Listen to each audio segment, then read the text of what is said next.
Saul, before he even encountered David, he was doing amazing things, right?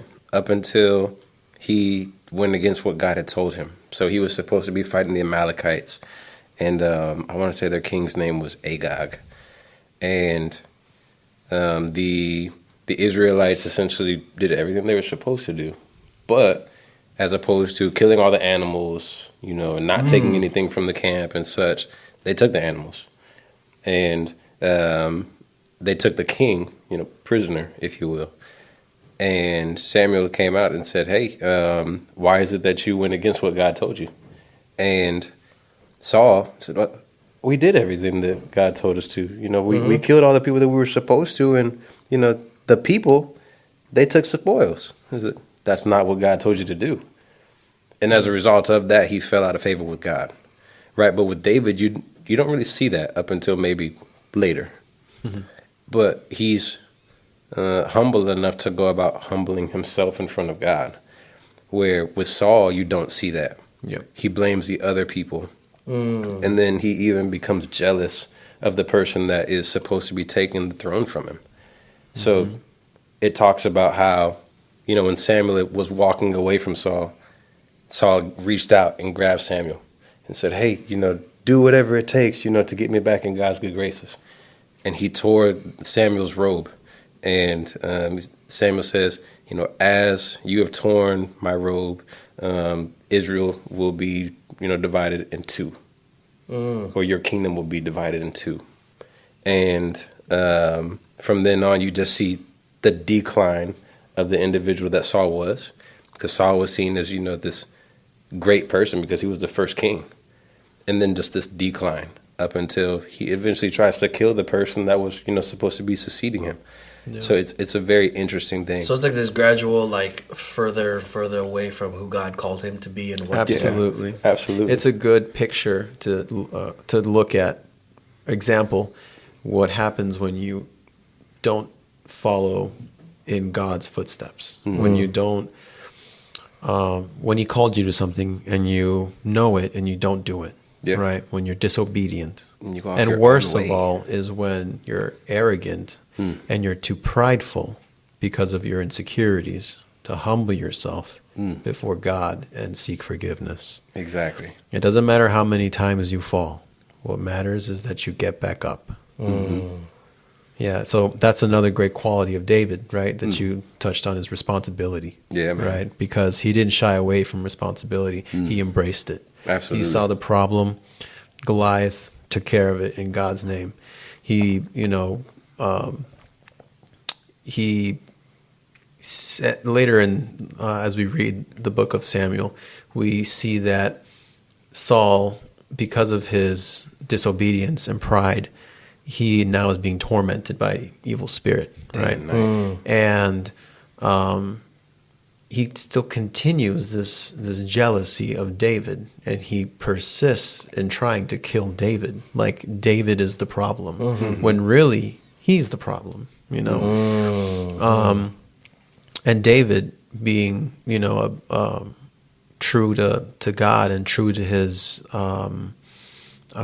calling and true to the rules that God gave him, he doesn't fight back. He doesn't try and kill David. He doesn't retaliate. David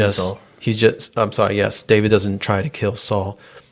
He flees. He flees. Yeah. He still continues to serve Saul for a while, and then after he's advised by his best friend, the king's son, Jonathan. He flees. But yeah, so accept responsibility. Yeah. Don't flee from it. Man, I think that's a key thing that you just touched on, right? Because throughout that entire time when, Saul becomes tormented by, this demon, and he goes and he hurls a spear at David with the sole intent of pinning him up against the wall and killing him. David, protected by God, is able to evade that spear, and then it happens again. And then, David takes off. For me, like if somebody tried to kill me once, I'm not trying to be in their presence. No thanks. What I mean? But David was supposed to be loved by Saul. Post that battle where he had just got done chopping off the head of Goliath and delivering it to the king and said, essentially, this is yours. Take this back to the people to show that, you have done what God has called you to do.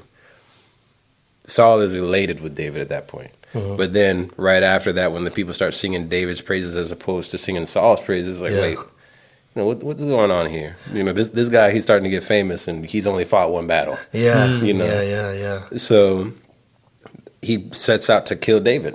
He's like, you know what? I got something for him. The very people. Something for you. Yeah, man. You Come think to about my chambers real quick. Yeah, exactly. Yeah. So post the battle, he tries to offer the oldest daughter. It's like, nah, who am I? I'm a lowly sheep herder. And it's like, oh, okay, cool. You know what? I'm going to send David off into battle against the Philistines, and he'll die on the battlefield. So essentially trying to set him up. The same way that we might end up encountering in our regular jobs. Always have that boss that is going to be looking out for your best interest because they're worried about you being a competitor. Because, you have a gift and they recognize it. Yeah. The same way so the same way that Saul saw that gift in David, the presence of God over David. It's like, no, I have to get rid of this dude, otherwise he's a threat to my kingdom. That's the same thing that we encounter, in our everyday lives. People don't like the fact that you live in a better neighborhood than them, and now it's like, oh, no, something's got to be done. And you encounter all this friction along the way, and God is with you. And there's nothing that they can do to go about, pulling you down to where the people might want you. Right. And you see that with David and the fact that every battle that he fought with the Philistines, he was prosperous. And the people started singing even more praises for David. Right. Wasn't there like a song where like David has slain thousands? Yeah, that is. Like, Saul has only slain 50. Yeah. like that. And he's probably like going on with the song like, He's like, So what? wait a minute. Hey, see those lyrics real quick. That's a very catchy tune. That's a very catchy tune. I like the beat to that song. Exactly. I like the beat to that song. Let me get those lyrics though. I got some numbers mixed up. Exactly. Man, but then you just see the jealousy of people that are at a higher level and such. Think about it. Saul was the king of Israel, right? David was still just a lowly sheep herder. Yes, he was, with God. God loved him. But Saul did not have that idea of David. This is the person that is potentially going to be taking my throne. I have to take him out now. Let me chop the legs off from underneath him before he gets too strong. Because if he gets too strong, I might not be able to defend myself. And did Saul know what Samuel had done? Oh, yeah. Like, he knew, like, Samuel said David is going to be the... Or, I don't know if not king, said, but like... I don't know if he knew that David was coming in. I don't think so. No, but I don't think so. So Samuel did tell Saul that one of your neighbors is going to be taking your throne from you. Oh. Yeah, so maybe Saul didn't know Paranoia exactly who. in. Yeah. Okay. And then he started seeing, like, wait a minute. This kid. This is the kid. Yeah, exactly. David was walking out after playing the harp. He's like, "See you later, neighbor." What did he say? Yeah. Dun, dun, dun. Yeah, exactly. But man, you just think about that. The jealousy that we end up encountering is the same kind of jealousy that David was encountering from the king, the person that had everything. And if he wanted anything more, he could have just took it. But he wanted the sheep herder's life, Yep. because people were singing his praises as opposed to the king's. Like, no, you guys are supposed to be singing about me. These are battles that I put David into, So not being able to recognize where God was able to come in, or where God came in, and establish where David was supposed to be. He's only seeing what he's going to lose, and he's trying to protect it by all means, right? So yeah. Yeah, just to add on to that, I think it was you, Angelo, that said this before, but if God wants you, the enemy also wants you, right? And the enemy wants you just as bad, but he doesn't want you for good. He wants to destroy you, right? Because he knows that God has a purpose. If you're a threat, there you know go. what I mean? There you go. Exactly. Yeah. Let's take this strategic tactical, right? There you If go. you're a threat, I'm gonna come after you. Yeah. If you're going to be a threat to my family, my kingdom, the things that like I've built up, you're going to do whatever you can to eliminate that threat before it becomes a bigger threat, before it starts recruiting other threats. Your economy's starting to prosper? Oh, let's fix that. Gas go prices fix going that down. real quick. Let's go fix that. Mortgage rates are really low. Let's go tear down that infrastructure exactly. real quick. Right. So when you're at the top, you got a lot of people gnawing at your feet. Exactly. Gnawing at your feet. Second, third, fourth place. Yeah. So at the end, if you're trying to knock the guy off the top, you get everybody else, gang them up together, and let's go take this dude down. Yeah. And they'll be united for that. What's it like? The enemy of my enemy is my friend. Yeah. Right? Like, Yeah. So it's such an interesting thing as we study David, and to just I mean, look where we are right now. We're about an hour into this conversation, and we've only touched on that little story that everybody's familiar with, and the depth of that. Yeah. That we don't like. It's easy. Okay, he slayed the giant. He became king. Blah blah blah. I think that's like 16 chapters, maybe. Yeah. yeah, at most. Yeah, At seriously. But there's so much when you really take time. You know, I actually tried to be better about this. I hated reading books in high school, college. I hated it. Same. Never read a book actually until after I became an adult, and now I love it. And there was a point where I'm like, okay, I'm gonna try to read a lot of books because they say all the good business owners read like multiple books a year, 52 books a year, or like a book a week, right? I'm like, all right, cool. But I realized like, man, I'm just going through the book. I'm just reading. I'm not really retaining or learning or implementing. So now when I read, and this is my point, like when I want to read the Bible, I don't just read to get through it. I really try to read to understand. And I think that's where a lot of people are just like, oh, I read the Bible, but do you really get it? Because talking to you guys now, dissecting this story that I've grown up hearing over and over. Wait, And- I've never heard that detail before. We're reading the same chapter? Yeah, you still read the Bible with pictures, right? Yes.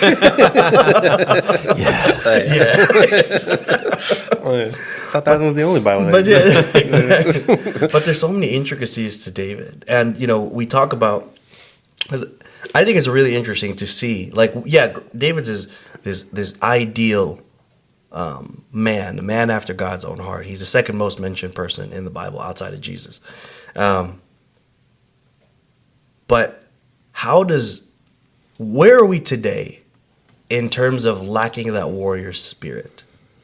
Right? Because as we're releasing these episodes, it is the end of 2023. It's Christmas time. It is Thanksgiving when this releases, it'll be around Thanksgiving. And it's so easy to get caught up into Thanksgiving, then Christmas, then 2024, and then boom, boom, boom. It's like a really New quick year, new me. routine transition. Yeah. Right. For the first New week. year, new me. So it's like our goal with recording these David series is like, how can we make this tangible? How can we make it so clear that the listener, the viewer, the watcher, the receiver can have a blueprint to move forward into the new year? Not even just wait till 2024, but as soon as you hear this, what can you do now? Do it now. Do it now, right? Absolutely. So we're talking about the warrior. How do you guys feel about the warrior identity in today's social climate? Because personally, I'll start. What warrior identity? What are you talking about? There we go. There we go. Extremely Extremely, a huge lack of being a warrior. And It started getting hot. it was. Because I believe a warrior fights for things that are important. He fights, and I'm saying he because the warrior could also be a woman, but in this obviously specific context, he fights for something that's important to God. So aligning yourself with a cause, like us, what we're doing with this podcast, restoring manhood, rescuing kids, rebuilding families.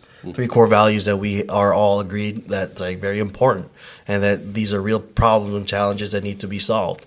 That first piece though is restoring manhood, and part of being a man is being a warrior, which is totally not. Like, we're going the opposite direction of that right now. That's Absolutely. toxic, what you just said. Toxic Exactly. masculinity. Exactly. Don't cancel me. Yeah. Don't cancel me now. Don't cancel me.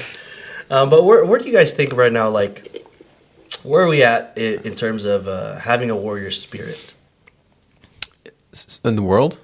In the world, or just in general? Well, I mean, You said it was kind of lacking. non-existent. It's really Why? non-existent. Like, what makes you think that? Oh, well, because as we've said before, there's a war on masculinity that happened a couple of years ago. And now traits that, used to be sought out for in a man is no longer a thing. Now, having a more feminized man is cool, being weaker is cool, in a man. Men that are, confident in themselves, men that don't mind, let's say you're a single man, you see a pretty lady, you might, if you approach a woman, oh, you're this, you're that, if you have more traditional, what's it called?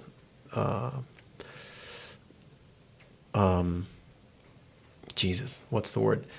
Your Traditional values. Values, thank you. My goodness, if you have traditional values, then you look frowned upon. Yeah. You're a bigot. And you need to get with the times. Absolutely. Even though the times are going to hell in a handbasket. You know what I mean? And there's very little drive out there for the right thing. You know what I mean? There's a lot of, and I'm calling out men specifically. There's a lot of men out there that don't recognize evil in their face. They don't do their own critical thought process to try and see how would this be a problem in the future. And that's something that a warrior has to have. You have to have the foresight of battle. You know what I mean? And like you said, all these battles now, right, are in the mind. We're not in a state of war right now, as of now in this country. But we are at war in the mind. We are at war in the spirit. And I'd argue like the war in the mind is actually more detrimental than the physical war. Well, that's where the war starts. Right. In the mind. Yeah, Right. That's the first war you have to win. Because if you win the war of the mind, you can totally avoid the physical war. Oh yeah, of course. Man, so I'm not sure if you all are familiar with the show Handmaid's Tale, but essentially, I've heard of it. I've never watched it. It's not really my type of show. I watched a couple episodes and I ended up finishing all seasons. No, it's like extreme on like masculinity and such. But this is post, the era that we're living right now, where essentially men end up standing up. It's like, no, women do not have rights anymore. I'm allowed to have, 3-4 wives, and your sole job is to take care of the house and have kids. Nothing else. That's what the show's about? Essentially. Oh, damn. Yeah. And legit, they will just lay there on the bed. Guy comes in, does his thing, goes out of the room, and that's it. Like no interaction at all. Like slaves, essentially. Guy comes in, does his thing, bounces. And that's just how it ends up turning. And that would be my greatest fear, in all honesty. That the fact that we're drifting so far away, that men end up saying, hey, we need to take this back. And, the old style that we had was, command and conquer, essentially. Yeah. Where we were going into foreign lands and, raping and pillaging women and children, such. And the potential for us to get back to that, just as a result of, not being able to feel the masculinity amongst ourselves. I think that we're pretty close to that, in all honesty. And it's worrisome for me, personally. But I have guns. You know. They all they were all lost in a boating accident. Yeah. Used to have guns. Yeah. Used to. There's somewhere in the ocean. Yeah. But Yeah. that's such a great point, because let's look at the warrior. Let's go back to that warrior, right? There's extremes to each side. Oh, of course. There's when you're too warrior, that's exactly what you're saying. You become a tyrant. You become a tyrant. You're like, rape and pillage and just like, You become cruel. yes. You become evil. right. You become the very thing you sought to fight against. Exactly. And then on the flip side of what you're talking about, of they don't take initiative. They lack courage. They lack identity. They lack backbone.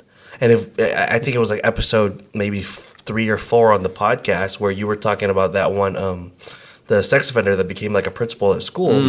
That's exact example. Yeah. So there's Yeah, where are the dads? Where are the moms? yeah. Why exactly. aren't they boycotting the school? Where's the riots there? I Right. mean, where I would get Where- all of us banded together, Where are bash the down warriors there? No on the warriors. windows, pickets, And without violence, obviously. But I'm just saying, like, right, and without guns because they're in the ocean. Of course. No, but that's it. Like we got to look at the duality of that, like the both extremes. Too much warrior, you become a tyrant. Too little warrior, you don't lead. You don't stand for anything. yeah, that's why you have to have that balance.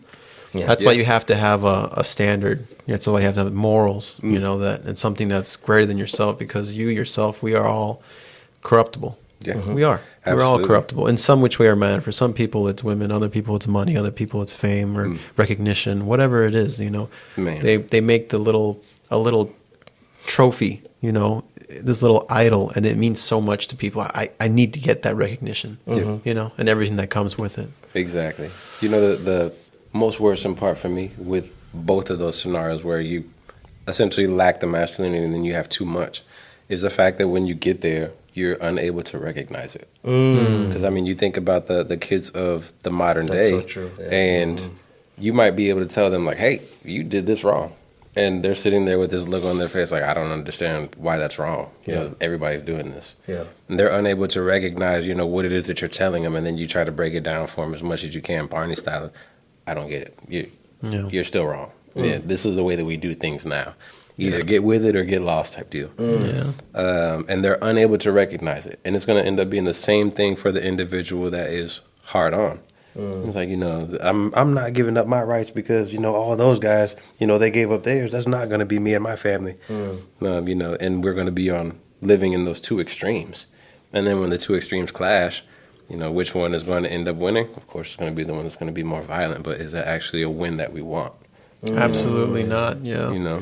Yeah, because that's just going to lead to war. Exactly. More division, which we really don't need. Absolutely. We all need to come together under one cause. Yeah. You know what I mean? Exactly. And the only thing I mean by that is Jesus. You know what I mean? We have the manuscripts, we have the manual for life, we have a way to conduct ourselves. We have great examples of what great warriors are and what bad warriors are. Yes. Absolutely. And how one can lead a country to greatness and one can lead it down destruction. Yeah. Amen. Absolutely. And that's where we are in today's climate. Like there is the separation. Yeah. And it's just growing larger and larger. Where the middle class is the one that's kind of like being forced to pick the sides of like the middle class is disappearing because they're either going to the right or going to the left. Yep. And people who feel lost or they're not sure where to go or what's next, read the Bible. Yeah. Like read the Bible, because that, like we've mentioned in the past, like that has the instructions on how to do life. The problem is, one, people don't like to read, right? And two, people are afraid to read something that will conflict with their life today and their beliefs today. Hello. You're telling me that, wait, I'm wrong? I can't be watching the pornographies. Yeah. You know what I mean?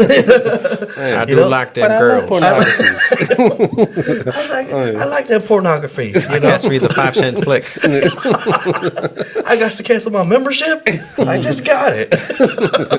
Damn. But that is part of the fear.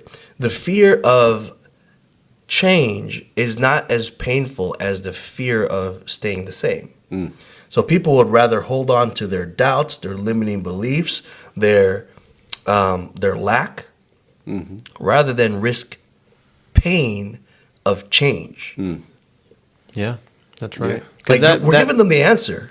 Yeah.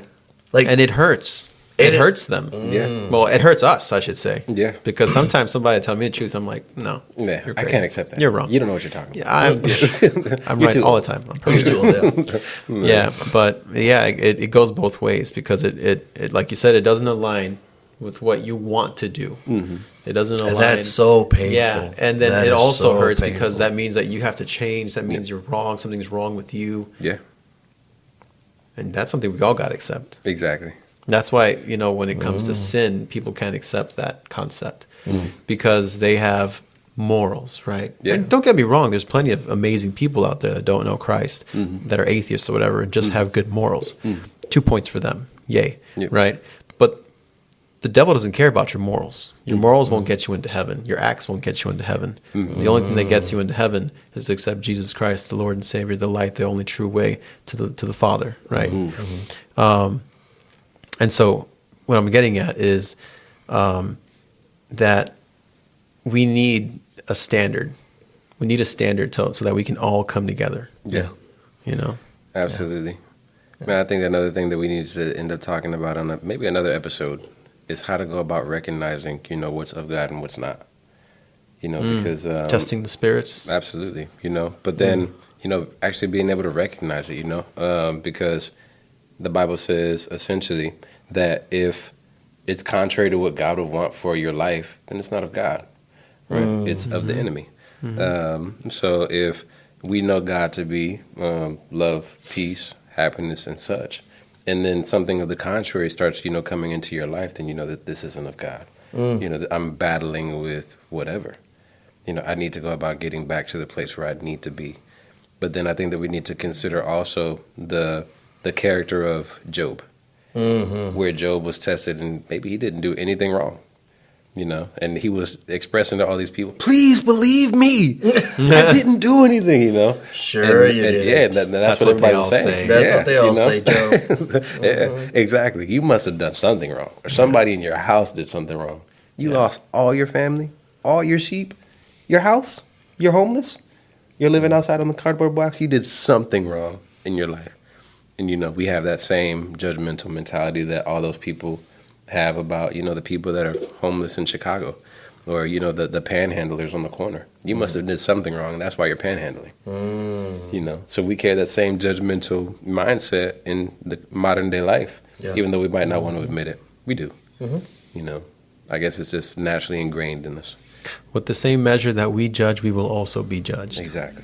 That's always what I think about Yeah. when I feel that I'm judging or I see other people And it's judging scary, people critically when and you come harshly. to that realization. Yeah. And I'm like, Yeah, exactly. How Maybe did I I shouldn't get do here? that. Yeah, exactly. Like, the way God's going to judge me the way I'm judging other people. Exactly. I'm kind of... come on. Yeah. I'm sorry, Exactly. Jesus. Yeah. So maybe he just likes wearing dirty clothes and being outside. Exactly. The man. That's okay. So I find myself having to talk to my wife about that kind of stuff all the time because she'll make a sly comment. It's like, that was very judgmental. Let's not go there. Let's dial it back a little bit. I do the same thing and just in a different manner. You know what I mean? Where I might not be judging the individual. I'm not judging Alfredo, for not having a zip up, as opposed to, the pullover hoodie. Ugh. Disgusting. I'm not judging him based on that. Gross. Don't look at my toes, dude. Don't look at my toes. Yes.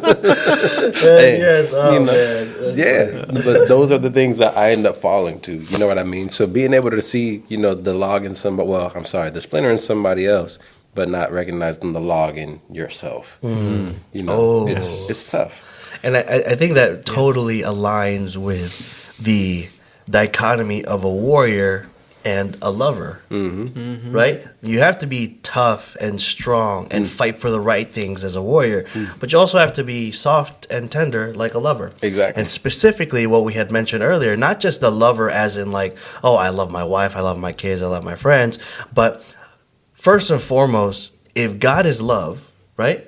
He should be our first and primary focus. And it is so hard, going back to what we were talking about earlier, to rearrange my life to put God at the top. You're telling me put God at the top of my number one list, even before my wife, my kids, my career, my business, my house. Like what? Absolutely. And it's I still battle with that for real. Like I'm like, I know I'm supposed to make him first, but do I make him first? How do I go about making him first when I have all the stuff I need to do? I know, but I need to get bills paid, God. Exactly. Like, what you mean? If You I gotta don't go to for- work, we're going to be homeless. We're You don't gonna want to be see me homeless, do you? Brian's really gonna judge me. If I wear the same clothes 2 days in a row, Brian's not gonna judge. He's gonna judge me. It's gonna say, He's gonna say, I'm gonna lose a friend, God. Do you want that? Do you want that? can you imagine? Exactly. Trying to guilt God into giving you something. Can you imagine? Man. That's hilarious. But Man. that's a reality. Like we struggle, and that's why like the lover, right? And again, the first thing we think of is like our relationship with our wives and the kids. But we're talking about lovers specifically, keeping the first things first. What is the first thing? Who is the first thing? And that's God. Yes, the first love First love. should be God. Absolutely. Yeah. And that's such a challenge for men today to keep God first. Yeah. Especially when going back to love, because if you look up what love is now, you're going to be lost. You're You're gonna see a rainbow. Yeah. You're going to, yeah. No, Yeah, for real, that too. right? No, yeah, you're right. Right? You're And it's right. not even the Yeah. real rainbow either. Like it's like exactly. missing. It's missing. Yeah, a it's shade. missing Yeah, one. Instead of exactly. 7 colors, it's 6, which Yeah. is ironic. Anyways, we'll dive into that later. And, I love how you switch it to your radio voice to say so to make a point. Like, yeah. Ironic. yeah. Geez. Oh, love, right? So the only true love that we have, like you said, is God, is Jesus. And there's so many examples of what love is, and sometimes it's not pleasant. You know what I mean? Sometimes it's saying a hard truth, is that what they call tough love? Tough love, man. Perhaps, Love is displayed in all different ways, man. yeah. But and that love goes into the warrior, Yeah. because when you stand up for what's right, you do it out of love. You don't do it out of anger. Ooh. Absolutely. And that's such a great image. I don't mean to cut you off because it's not you're either warrior or either lover. You're both. Yeah. And they supplement and they complement each other so well. Because again, if you're only warrior and you go to that extreme, Yeah. maybe Exactly. or I'm weak. Yeah. But when you love God first and you're following his leading, Yeah.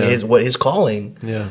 it makes the warrior so much easier because now I'm like, oh, okay. So I got to fight for the things that you care about. Yeah. The things that you put me on here to do. Yeah. That's right. So I'm sorry to cut you off. You're right. I just like, boom. That's Perfect. such a good, Yeah. yeah. Dude, But it's that was not even great. really me fighting. This is you. Yeah. Yeah. Ooh, There you go. Oh man, Yeah, dude. I'm telling Okay, you. I wrote this down in the same note, and when you said that, the more alone you are, the more likely God can come in and save the day. Yeah. Filthy. Yeah, because I feel like I'll do what I can and I'll reach that limit, but that's my limit. Yeah. And then from there, that's God. Yeah. There you go. You know what I mean? You can only do so much. You And you got to only- release. You got right. You got to give it. You got to give it back to who created it. And then you start gotta- to see like, oh my gosh, I won that war even with only a couple guys. Yeah. That was not me. Exactly. I mean, that was only an extent, a Yeah. little bit piece. Exactly. But then that's when you really get to live life and like, wow, God is doing something amazing here because Yeah.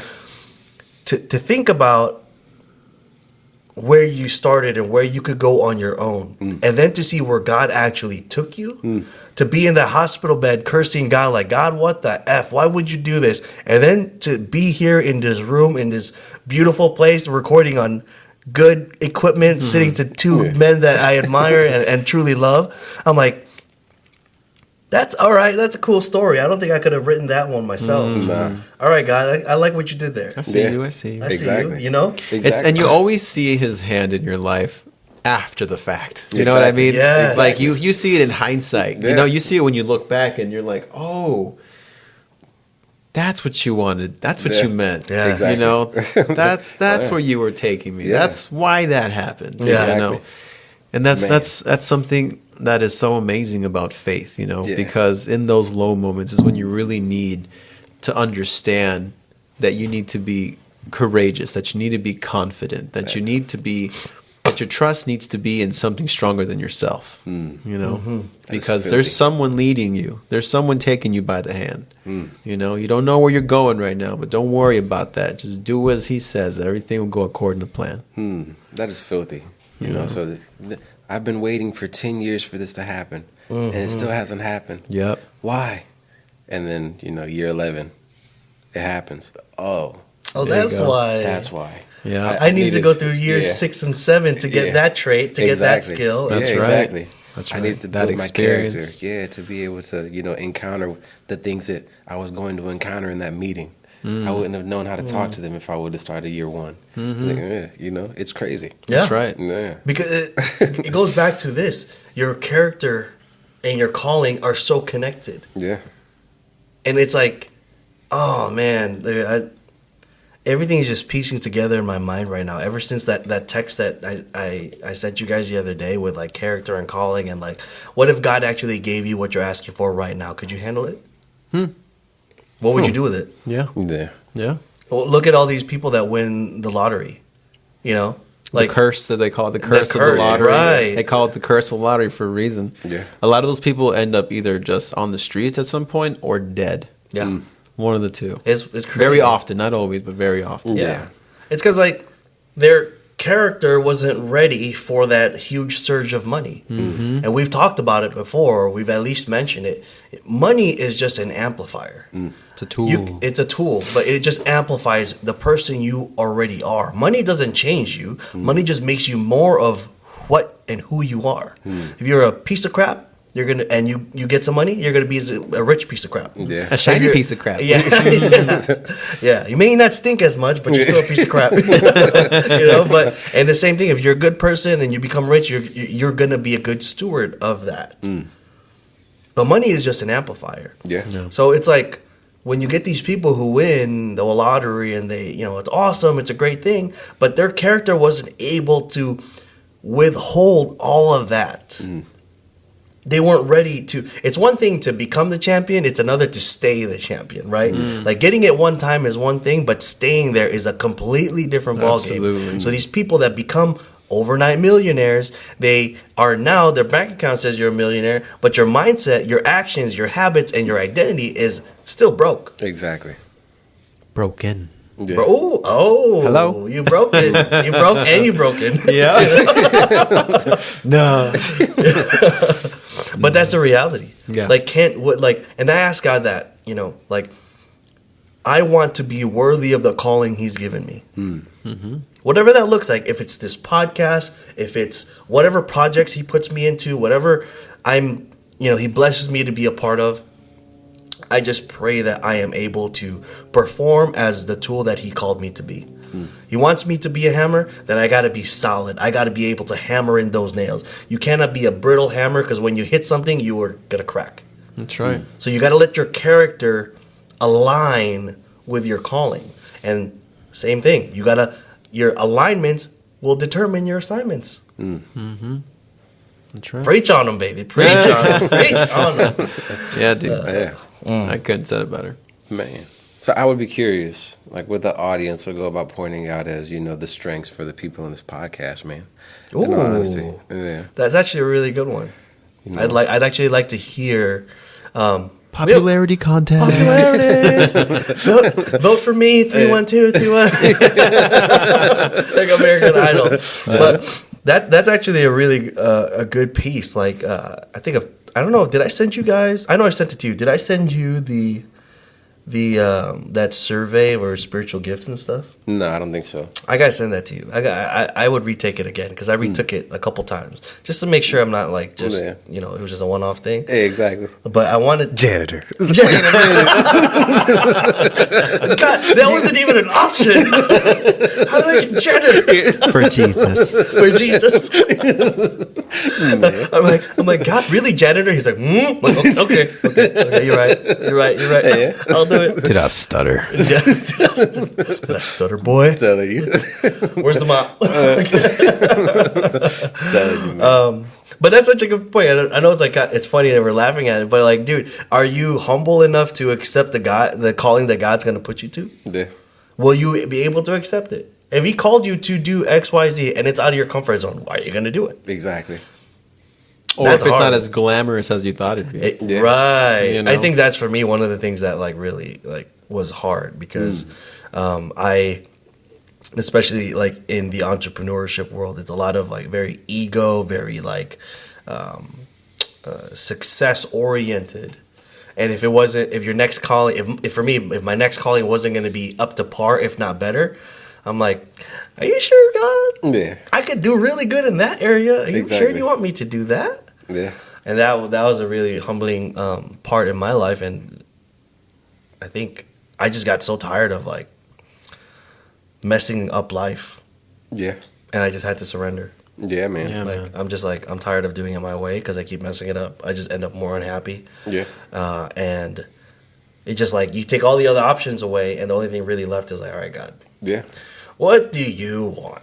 Exactly. Like, I'm so Yeah. tired of messing this up. You have to be humble enough to let that go. because sometimes you need to be broken. Yeah. Yeah, that's right. Sometimes you need to be humbled. Oh, Yeah. Yeah.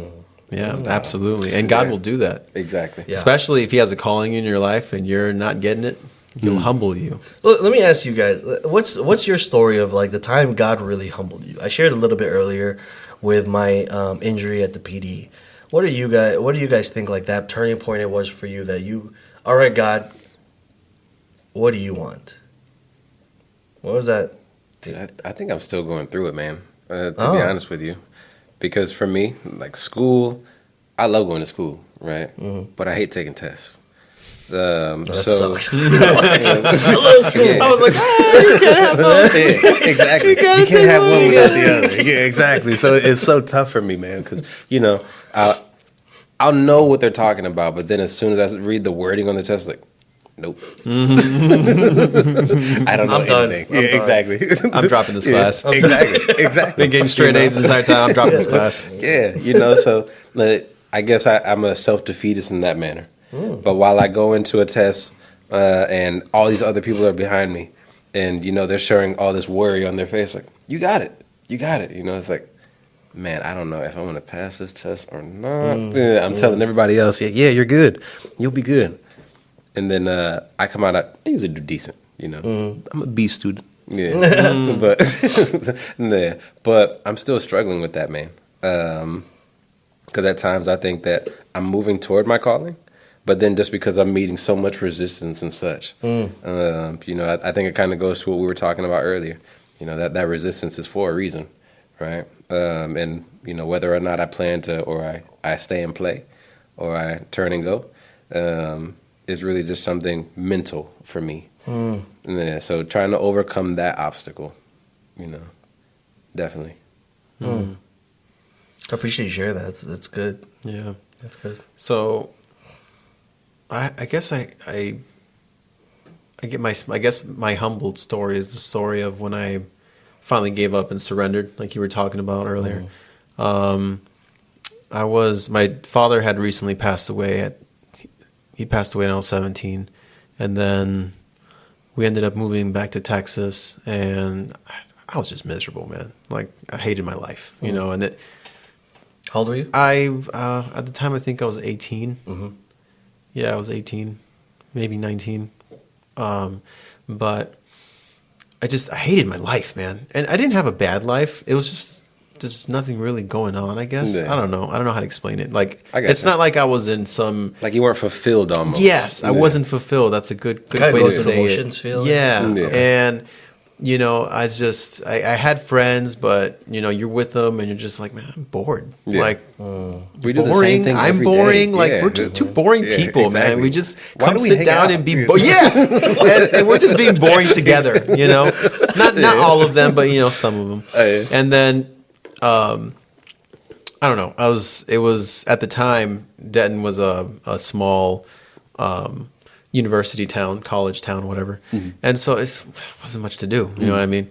And so anyways, one night I was just defeated feeling, you know what I mean? And I was in my car, it was a 91 Honda Accord junker. And I blew up the motor in it 3 times. I had to replace that. It was ridiculous. And everything else by the end of me having that car, it was 100% like lifetime warranty, everything from O'Reilly's. You know what I mean? Wow. Everything, the mounts, the alternator, the brakes, everything, right? Yeah. Anyways, and I used to take car rides at night just because I couldn't sleep. I'm bored. What am I going to do? Just lay here in bed, stare up at the ceiling? It's ugly. Ew. Leave it. And so go on the car ride, get to the park, and I'm just staring out the window and I'm looking at the stars, which you can actually see from in Denton in certain parts. And I'm just like, this is it. All right, God. Yeah. I keep hearing about you. I kind of know you. I know of you, definitely.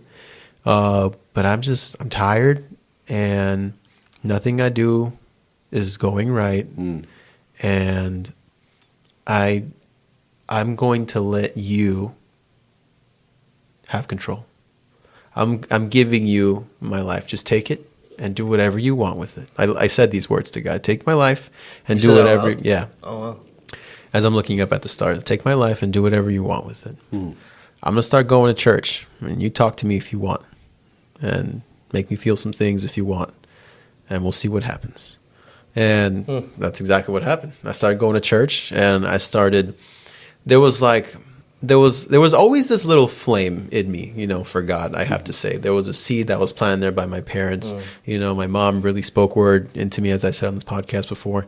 So again, I've heard of God, and I've heard of his glories, and I've heard of his amazing majesty, and also his consuming fire and his anger and all that. And I'm like, how do you have all this in one God, right?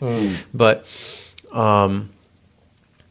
I started to experience that for myself, and I felt that little ember just grow into a flame, and depending on how much you feed it, it gets bigger, it gets smaller, what I mean?